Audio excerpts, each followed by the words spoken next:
Good morning, my creative friends, and welcome to Painting in Your PJs with Minette. I am Dr. Minette Riordan.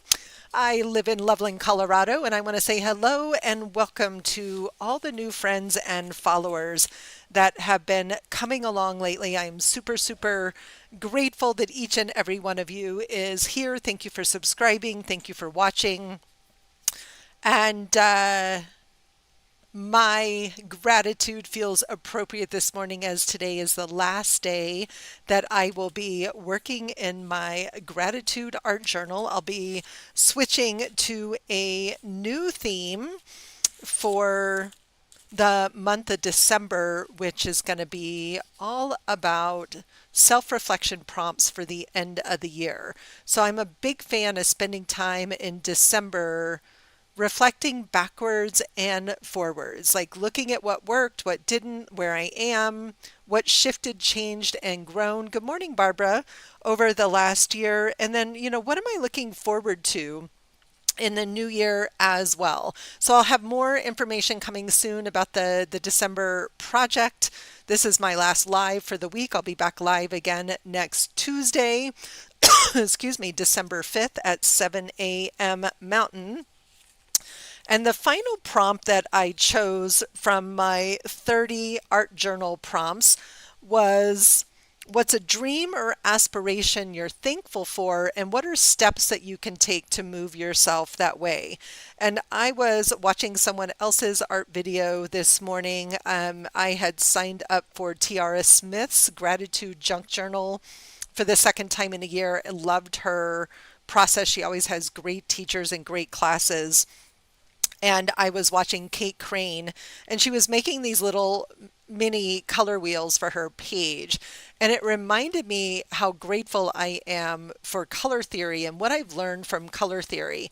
Well, how does that relate to my dreams and aspirations? So one of the things I'm most grateful for around dreams and aspirations is my aspiration to become a better artist. And working on that goal over the last, 10, 15 years has made me a better, happier, more fulfilled person. It has challenged me. I've had to become really good friends with my inner critic. I've had to grow as a leader of my community. Good morning, Leslie. So many great things have come from and will continue to flow from my gratitude towards becoming a better artist.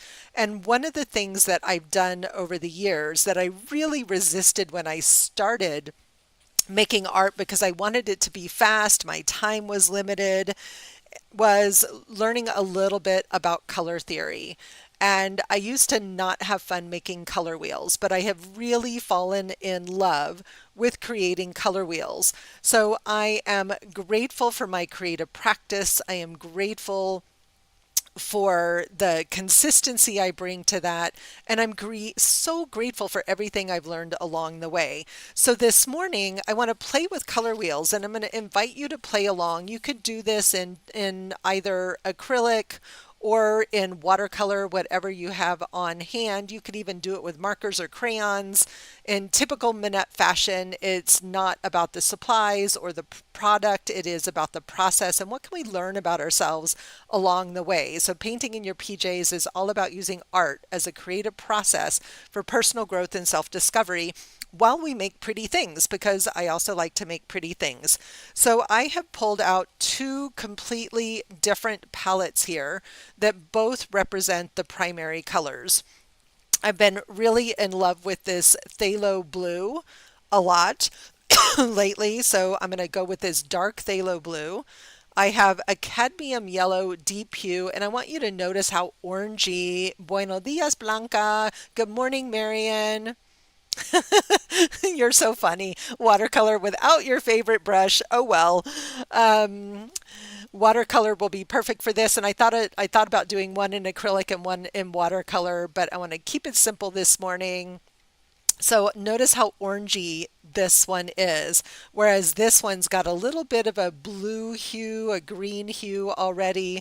And then I have a cadmium red deep hue. So that is one palette that I want to start with. These are pretty dark, bold colors.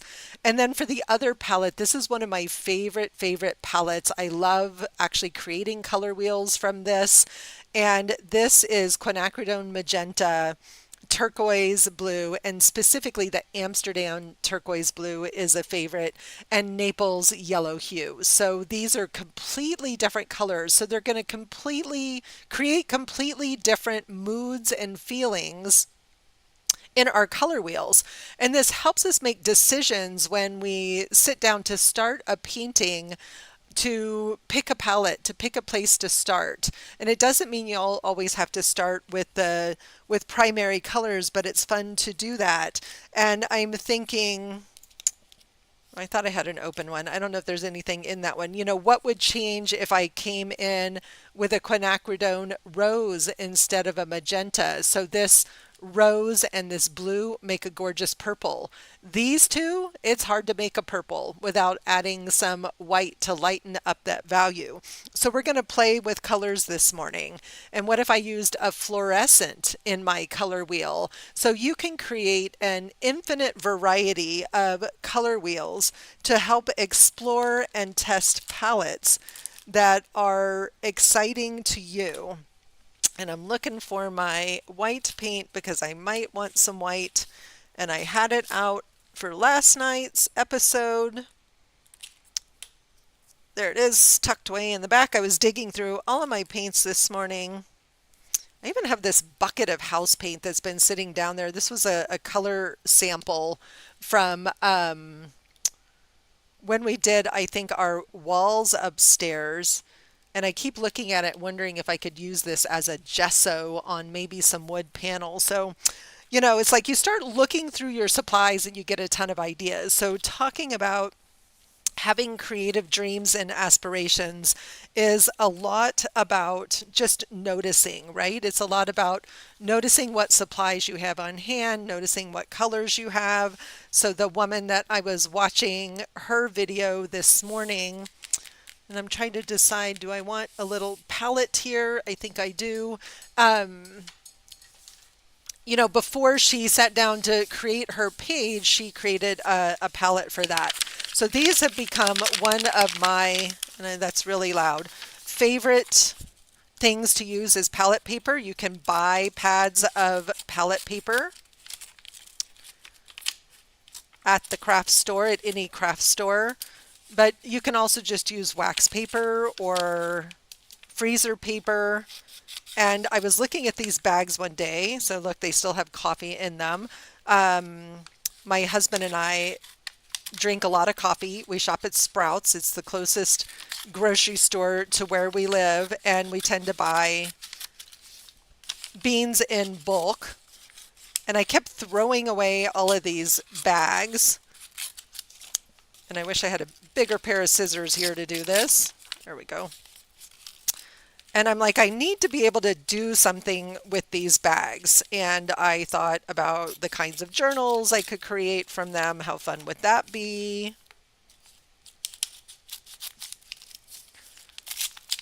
All right, close enough. And then when I opened up the bag and I saw this nice waxy surface in there, now my page is going to smell like coffee, which is absolutely perfect. Clean this off a little bit. So when I saw these inside, the shiny insides, I thought, oh, these would be perfect for palette paper. And what happens is once I use them for palette paper and they get really painty, then they become awesome collage paper as well. Okay, I'm getting ready to paint here. I need more room is what I need. Make my journal smaller. And I'm gonna see, so I think I can fit 2 of these on this page, and I was trying to decide if I wanted to work vertical or horizontal. So I think I'm going to work vertically because it'll be easier to see, and then I can zoom in on each of those palettes as well. All right, so I'm going to start with the more traditional palette, And then we'll move on to the different palette, and I've got this nice Helix drawing tool. This is one of my absolutely most favorite tools in my studio. And I originally bought these when I was doing a lot of zentangle and drawing my own zendalas, and it is such a fabulous tool to have on hand for drawing circles. And it's also great for creating your color wheels because it has lines in the middle. And you know, I'm a fan of messy as well, so I also want to encourage you to simply, now I have to do math, to simply draw these by hand. That's a great idea, Blanca, is to use it to soften a prime canvas to create a smooth surface. That's a great thing to try. I've got a big canvas actually sitting over here that needs to get painted over and would be fun to try. Okay, so we need 6 sections in each color wheel. I'm not going to do a fancy color wheel. I'm going to start with 6 sections, and I'm wishing I had grabbed a ruler.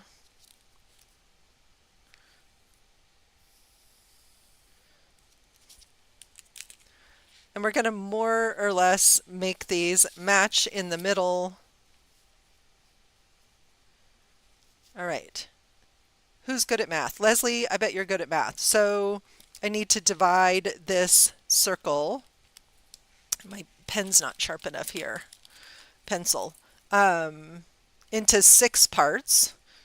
So that's going to be at the 45. Is that right? Or at the 60, so it's 360 degrees divided by 3 would be, so the 90 is halfway, so that's not what I want. Oops, let's get that on the 0. So this is always the tricky part for me. The painting is the fun part. You guys get to see me struggle a little bit here. Okay, I think I have this right. I think it's the 60 and 120. Oh, that looks more or less like 6 even parts of the circle. So I'm just going to use a straight edge. And I'm going to go ahead and draw both color wheels on the page now, because if I try to draw the second color wheel after I paint, then I'm going to have to wait for the well, good morning, and I'm glad you're here. I'm gonna, and you know so many things. See, I just assume that you know all the things. All right. Okay, I didn't lift that one up quite far enough, so these are just going to barely fit, and they're actually going to touch a little bit on the page, but we're just going to go with it. All right. So using my nice Helix drawer here, we had 0, 60, and 120. Helps me get a nice even pie shape on the page, more or less. And then I am going to just connect the dots. Hi, Diego. You going to come up? Come on. Up or down, dude? Come on. He's looking at the thing I'm holding in my hand and acting all freaky. His eyes are huge right now. He's in play mode. They've been wild already this morning.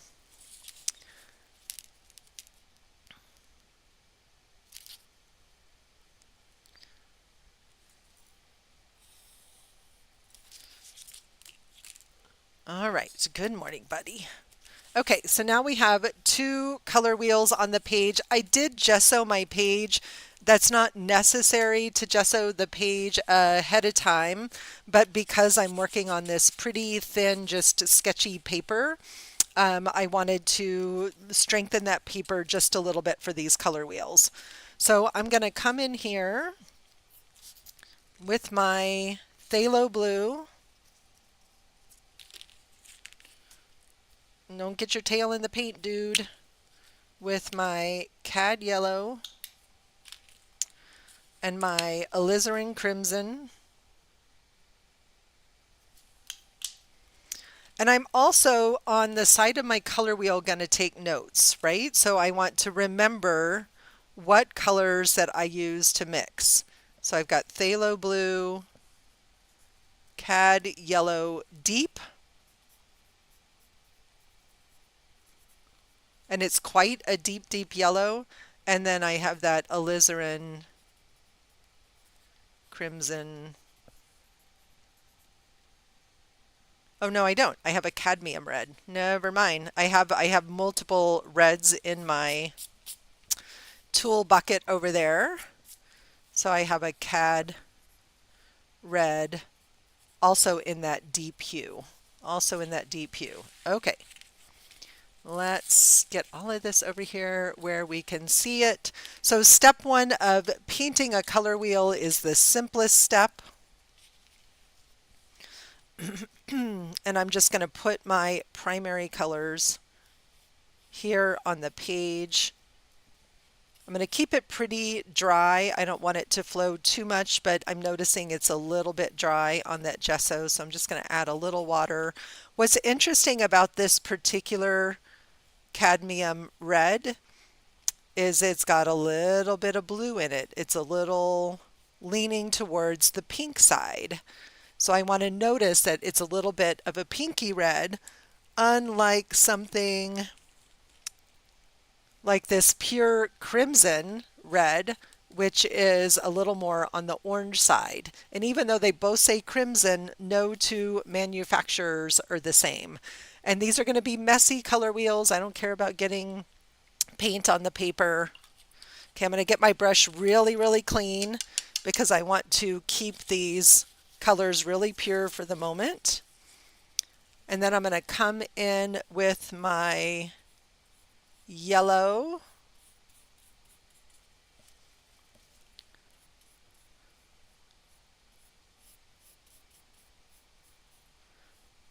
And if you don't have one of those Helix drawing tools, put it on your holiday wish list. Sometimes they can be hard to find. I've seen them at Jerry's, Artorama. A lot of times they're out of them on Amazon, but I have seen them on Amazon.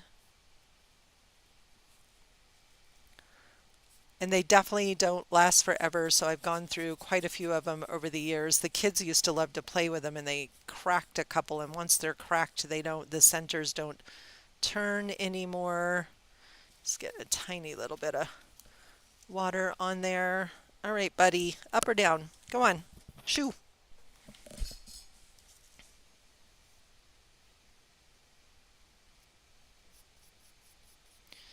All right, love that phthalo blue, so pretty. And now we want to see what happens when we start to mix these colors together to get those secondary colors. And the reason this matters is because when you start to create art, a lot of times we're copying what other people are doing. We're using colors right out of the tube. I still use colors right out of the tube. And my friend Sherry, who's an amazing artist and painter, she tends to mix her paints out of the tube right onto the canvas as she's painting. I love watching her paint. But sometimes we want to know ahead that we have the right colors. And the thing that makes your art feel really unique is learning to mix your own colors and to create your own palettes and not just to use the paint right out of the tube. No two people mix color the same or the same two colors. Awesome, Marion. So glad you love it. My one creative Black Friday purchase was a new Sizzix. I had one a long time ago and decided to get rid of it. It was tiny and I bought the great big one, and I'm excited to be able to cut some of my own circles and tags. I haven't even taken it out of the box yet. I haven't had time, but super excited to play with that. All right, so I've got my Cad Red Deep and my Phthalo Blue. When you're mixing colors, if you're new to mixing colors, and it doesn't matter whether this is watercolor or acrylic, You're going to need a lot of the lighter color and a tiny, tiny bit of that darker color. So if I added too much blue, I would just end up with mud here. So I'm just going to barely dip my brush here. You can barely even see that over here, a little bit at a time. And what's interesting is that these two colors end up making a gorgeous burgundy, but not a purple. So I'm going to swatch that a little bit here so that I remember. So what happens if I add a little more blue? I'm going to start to get that deeper purple here. And it just gets darker and darker. What happens if I add a lot of red? Purples are one of the hardest colors to mix, and it's when those reds and blues really matter. So there's one, and on the screen you're probably not even able to see a lot of that difference. So there's a lot of blue and less red. Oops, I have cat hair in everything. And this is almost like a purpley black. But now watch what happens if I come in and I just add a little touch of white to these.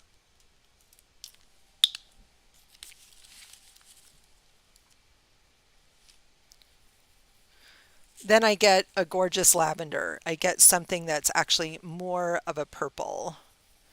And over here, again, we get kind of a beautiful gray purple. So when I think about creating a color wheel, I'm mindful of all the different directions that these colors can go. Now, which of these colors do I want to put in my color wheel? I'm leaning towards this sort of reddish one here in the center. So I'm going to come back in.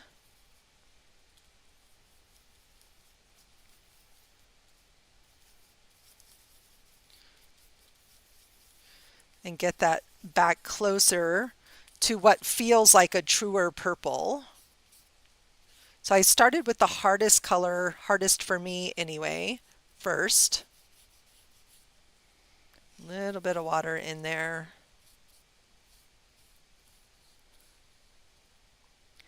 And this feels very much like a traditional color palette. It doesn't necessarily feel like my favorite color palette, so I'm mindful of that. All right, so remember our prompt for today. Our prompt for today is gratitude for dreams and aspirations. So I'd love to hear in the chat what's a dream or aspiration that you have that you're grateful for. And then what steps are you taking to move in the direction of that dream or aspiration? Maybe it's getting fit. Maybe it's starting a new painting series. Maybe it's becoming a better artist. This is a great time of year to start to think about dreams and aspirations. And I love applying gratitude towards our dreams. It's not something that we always do, right? Is sometimes our goals and dreams feel like shoulds. Sometimes they feel really big and challenging, and we wonder how we're ever going to make them happen.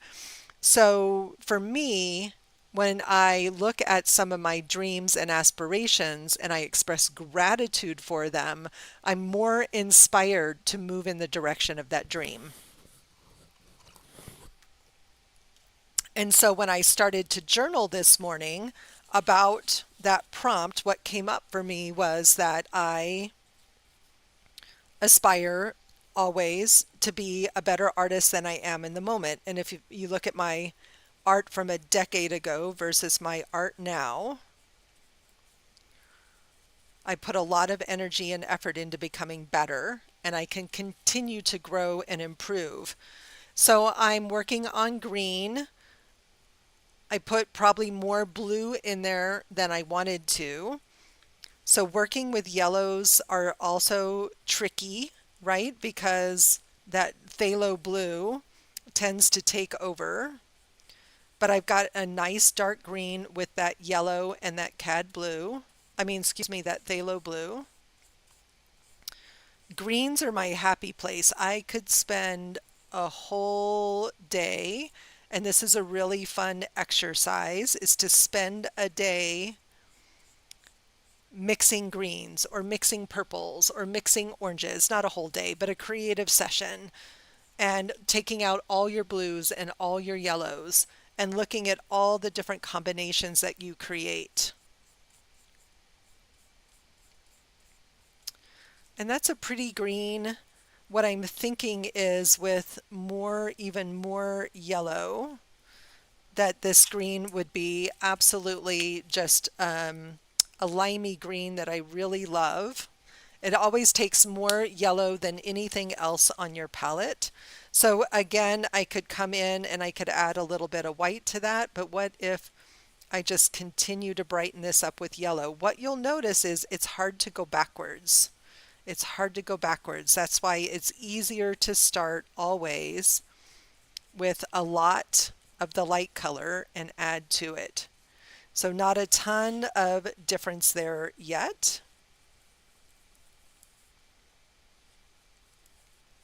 And that blue is so saturated that it makes it really hard to lighten it up. So I'm not getting a lot lighter here. I might have to use all of that yellow to start to get some of those lighter yellows. And that actually makes a really, really pretty lime green, which I really love. And then what happens if I were to come in and just add a touch of white to that? Then I get a completely different color as well. And I'm going to end up with some extra paint on my palette, which is fine. I've been wanting to create some more collage paper. So when I'm done with this, I'm going to grab some book pages and use up some of this paint on book pages. In fact, I have a ton on my brush this morning, so I am going to grab some book pages. So I have a copy of Henry David Thoreau's Walden and Civil Disobedience. And I actually have a couple of copies of this book. And I was such a big fan. I remember writing a paper in high school about the existentialists.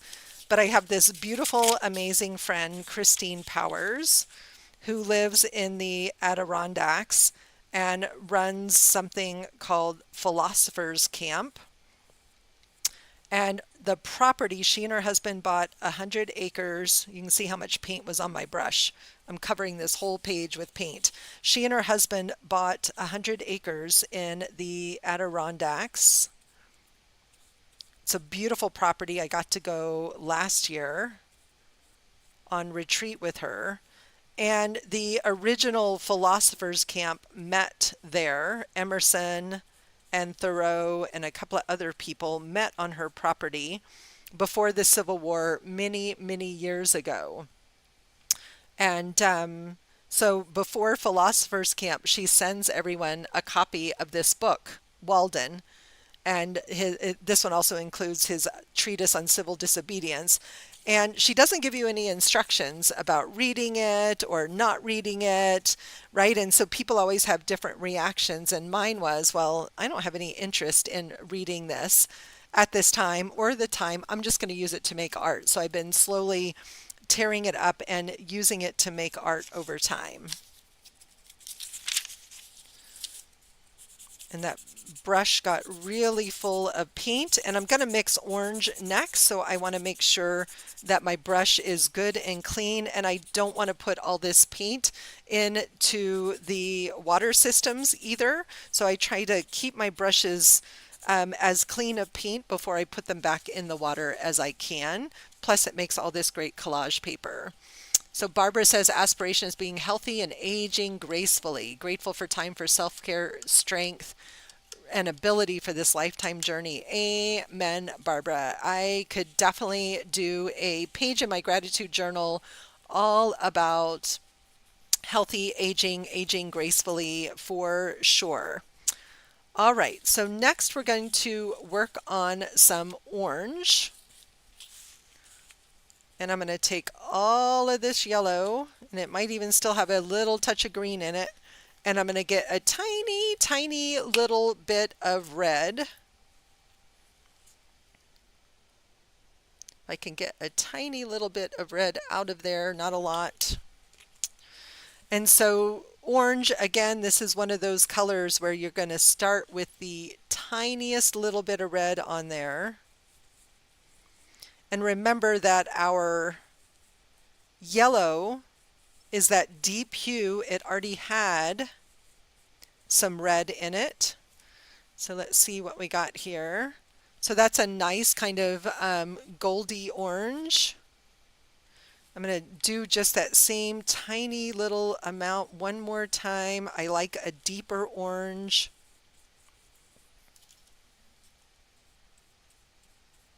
And again, on the screen, you probably can't see the difference. You can see it a little bit. You'll see it better when I put it down here. So the key to mixing your orange, a lot of yellow and a teensy tiny bit of red until you get the shade of orange that you want. And it's interesting always working with yellows because yellows have a lot of transparency, whereas our reds and our blues have a lot more opacity to them. So sometimes that makes it tricky, and adding just a little bit of white can up the opacity. It will change the tone a little bit, but sometimes just that little bit of white can create something a little more opaque and magical. All right, so there is color wheel number 1. Super simple, classic color wheel, right? Classic color wheel. Super fun to mix these colors. So I'm actually going to get another palette. And before I do that, I'm going to clean off my brush again. And I'm already going, oh, this is going to be a really cool page. I like how all this color is starting to blend together on here, especially like that orange and green, so I can notice that as well, what colors I'm enjoying mixing together. And I'm going to put those aside. I'm going to put that palette aside. I will clean up that paint later. You guys don't need to watch me clean up paint, but remember to not waste any of the paint on your palette.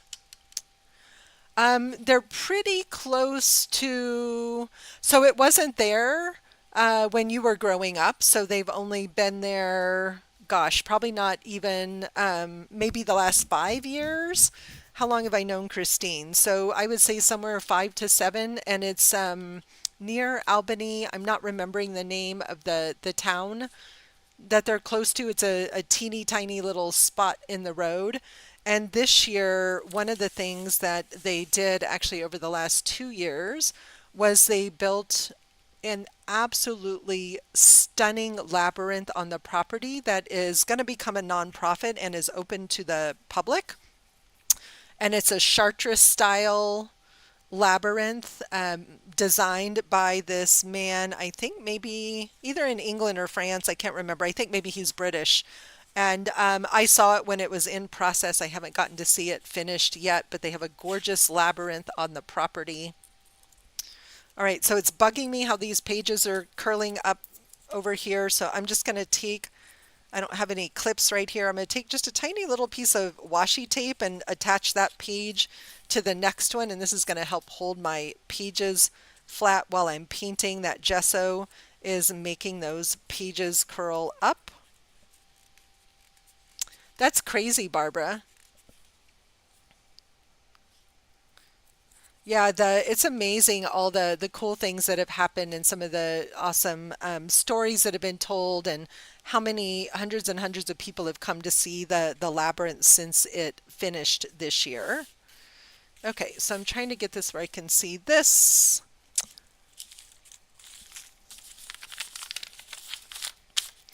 And they actually have a gorgeous Airbnb on the property called Stillman House. Stillman was one of the original philosophers from the area. I don't remember all of his story, but they have a gorgeous house that's great for 2 people on their property. That's a beautiful, beautiful space to rent if you ever want to get up to the area.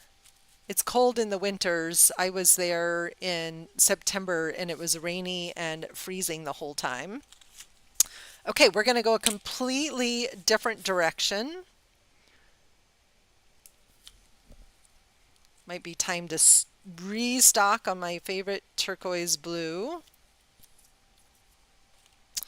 And let's see if there's any Naples yellow left in this one, or I need to get the other one out. Oh, and that's not gonna... Okay, so way more yellow than my other colors. And I'm tempted to switch this out. I think I'm going to switch this out for that quinacridone rose. I love this color, and it's going to create such a different palette from the first one, whereas that quinacridone magenta is going to be a little bit even close to this color. So I'm going to go with a completely different palette here. This feels a little more fun. And we're going to get our primaries in. I'm going to start with my yellow. Notice this is, I would say, a very neutral yellow, a very brown yellow. It still has a little bit of red in it. You can see that little bit of that orange hue.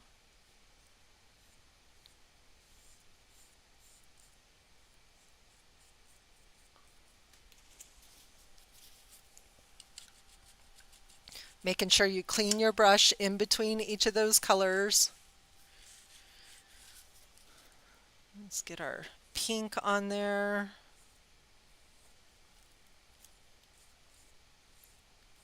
And if you've never painted a big color wheel with the primary, complementary, and tertiary colors as well, and adding shades and tones where you add black and white to the colors, I highly recommend the exercise. In fact, I have this big round canvas, and I'm thinking, wouldn't it be fun to create a giant color wheel on that? Love that turquoise blue. And again, with these two colors, that cad yellow deep would also be a beautiful third color. But I love this Naples yellow because it creates very different greens and oranges. We get a much more soft, muted tone than we do with the other colors. All right, so there we have our primaries. And my goal was just to create two very different color wheels in my journal. They're a fun starting place, right? For when I sit down to paint, do I want to go to something more neutral? Do I want to go to something more vibrant and traditional? They just give us starting places to play. But I also love just swatching colors like I talked about, right? Just picking a red and a yellow and a black and a white and seeing how many different tones and shades of orange you can create, especially if you really love orange. All right, so let's see what happens. I've never tried these two colors together, so this will be, excuse me, an interesting mix. So we've got the Naples yellow and that quinacridone rose. So we're getting a gorgeous flesh tone here. Isn't that pretty? I'm going to put a little more of that yellow in there.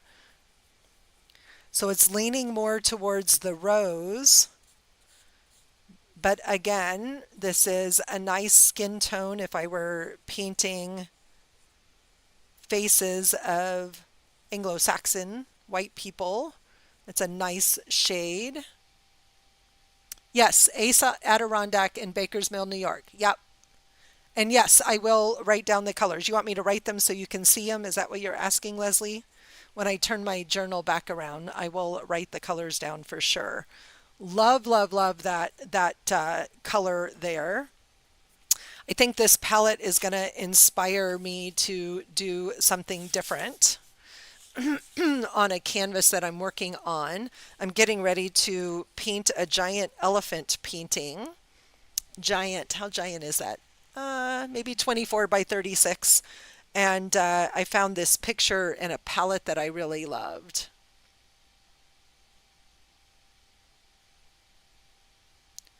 Oh, it all makes sense, Blanca. That's beautiful. Developing an understanding for the arts, right? Drawing geometry, like sacred geometry, color, emotion, writing, poetry, catching life is still life. It all makes sense. Beautiful. I love it. All right. So this was the Amsterdam turquoise blue. I think I have the Liquitex turquoise blue, and they're very similar. Let me see if I have some of that still as well.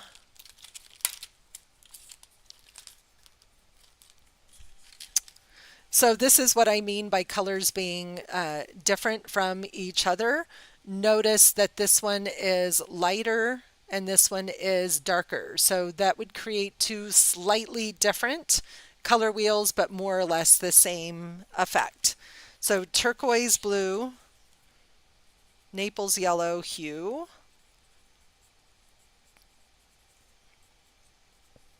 This is one of my favorite neutrals. A lot of people love Titan Buff, but I really love this Naples yellow hue. And then quinacridone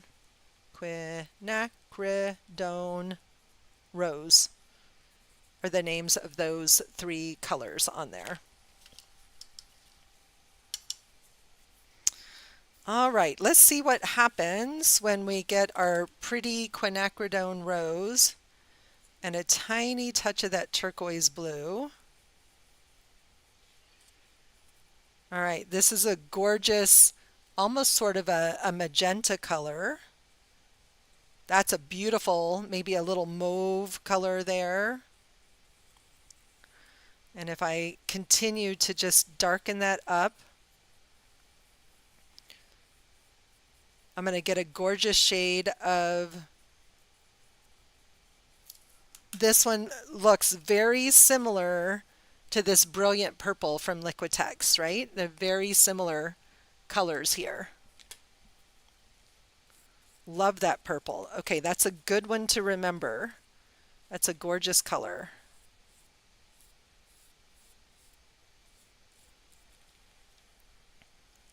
And if I came back over here and added a little black to this, or even a little bit of that phthalo blue over here to this, I would get some really beautiful shades of purple. Leslie, I know how much you love purple. Have you ever played with your paints and explored all your blues and reds to create a variety of shades of purples? So I'm going to come in with just a tiny bit of that phthalo blue and warm that purple up, and we get now a very different shade of purple. Right? So it's so much fun to play with color and get all the different shades going. Interestingly, this palette actually came together, or this color wheel feels like it's coming together differently. And I really love how it's coming together, and it's coming together fast. So I'm very curious what color green we're going to be able to mix out of this Naples yellow. We're going to start with a tiny bit of that turquoise blue.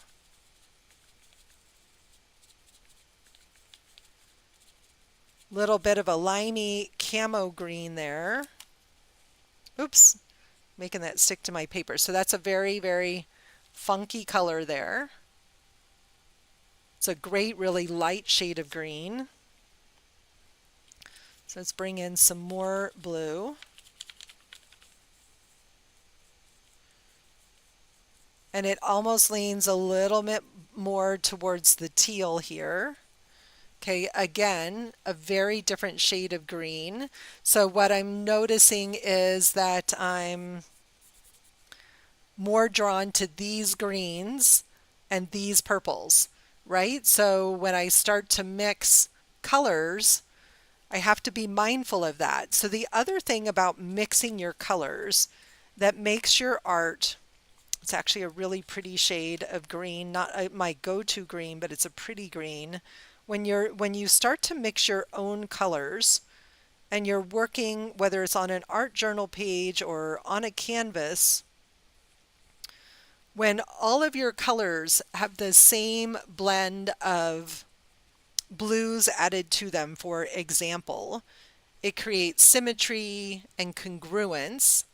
So it up levels the quality of your painting by just learning to play with colors and mix colors. So even if you were using a green right out of the tube, but you were also wanting to use this turquoise blue, mix a little bit of the blue with that green, even if it's a blend of these two, will help bring symmetry and cohesiveness to your art overall. Okay, I'm going to put a little bit of that dark, that palette kind of stuck.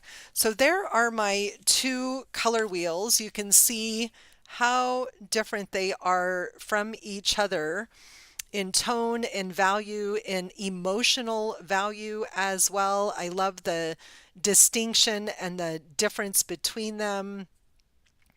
Visually, I'm drawn to this palette more than to this palette. And I know that I use those colors a lot. So then I can look at, well, what if I used this blue and this red, but this yellow?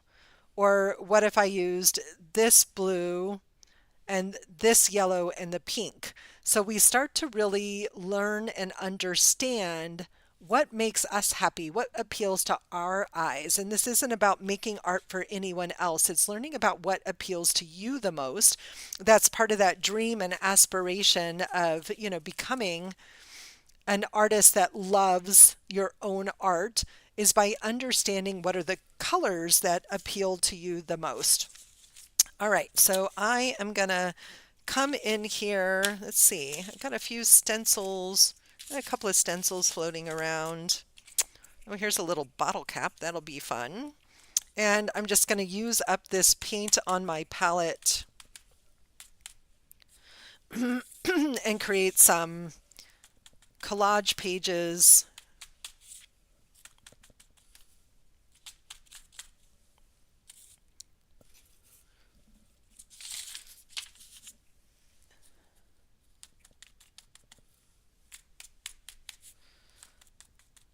I love using whatever I have on hand to make marks.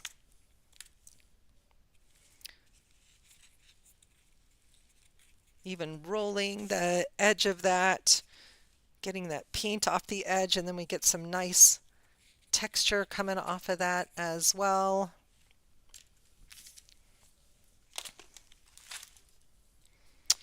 Let's see. I think these are pretty well dry, but we're going to see what we can get off of there. Get a little bit of that yellow. I don't want to cover up all of the writing. So that one ended up looking a little bit of a mess. So what if we just come in with some white over the top of that and lighten that up, and maybe some of this blue.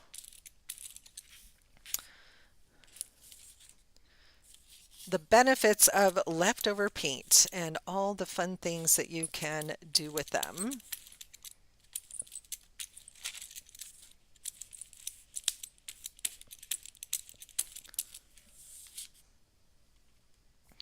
I'm getting ready to create some sweet little tag books. I love the work of Christy Nazaro and Soul Positive.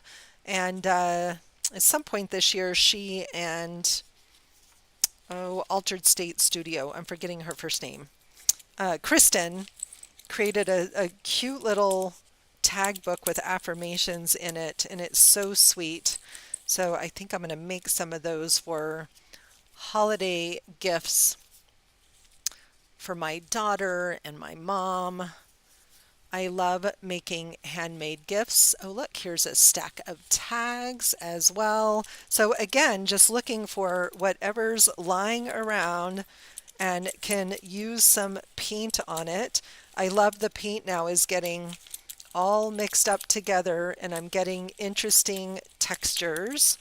So really fun, great ways to just start to use up that paint. I've got a lot of that Naples yellow, but it's not going to show that well on that tag. So What happens if we just kind of mix those two and get a little touch of that pink in there?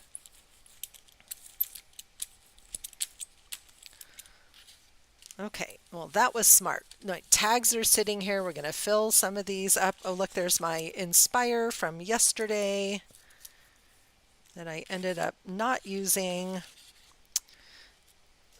But on the Soul Positive website is this sweet little class from Kristen and Christy called, I can't remember what it's called, but it was $22, great value, showing the two of them making these fun little messy tag books. So highly recommend checking that out. And my theme for December is going to be self-reflection as we near the end of the year. We have a end of year sale coming out later this week, and it's going to include a brand new set of self-reflection prompts that I created and Connor made pretty with his graphic design skills.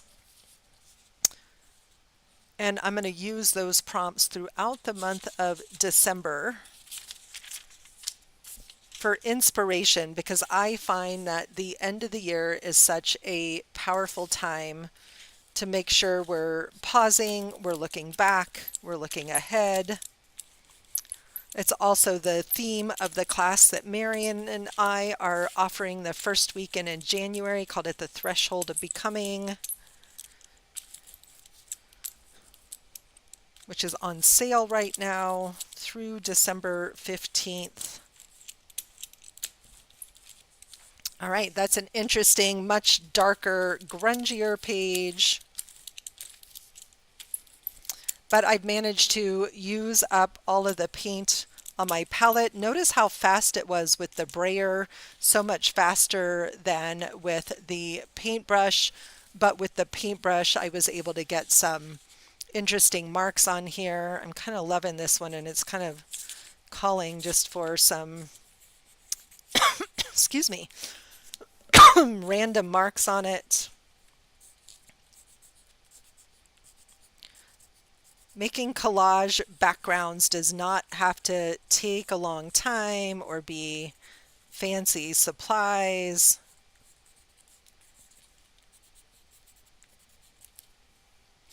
And then I love this piece too, right? So when this dries, this also will become beautiful collage bits for a background of something.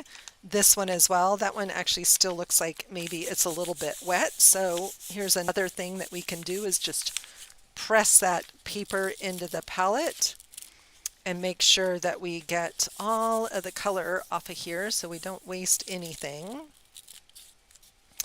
Oh, there was still quite a bit of that Naples yellow stuck on there, so that brightened that up, gave some interesting variety. Again, these will make absolutely fabulous collage bits.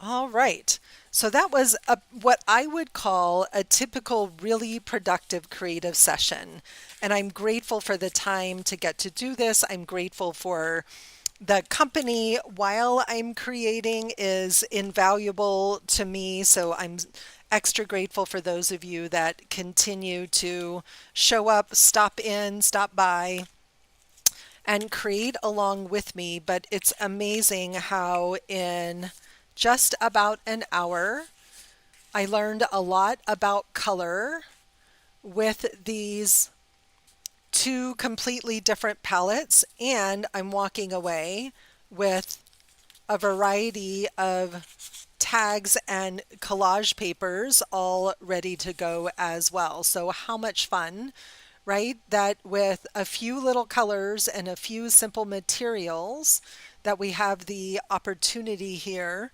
to create an abundance of materials that are going to support my dream and aspiration of continuing to grow as an artist in the coming months and years.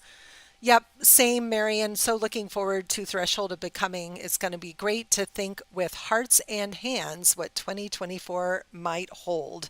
And I love that you said that the whole point is to get us out of our heads and back into our hearts so that we can look at things through a different perspective. All right. Thank you so much. Thank you, Barbara. Thank you, everyone, for joining me live. I will be back next Tuesday. It was a really fun day. It was fun for me. I'm glad it was fun for you guys as well. And I'll look forward to seeing you guys next week with our brand new December theme. And have fun. I'll see you guys later. Have a great weekend. Bye bye.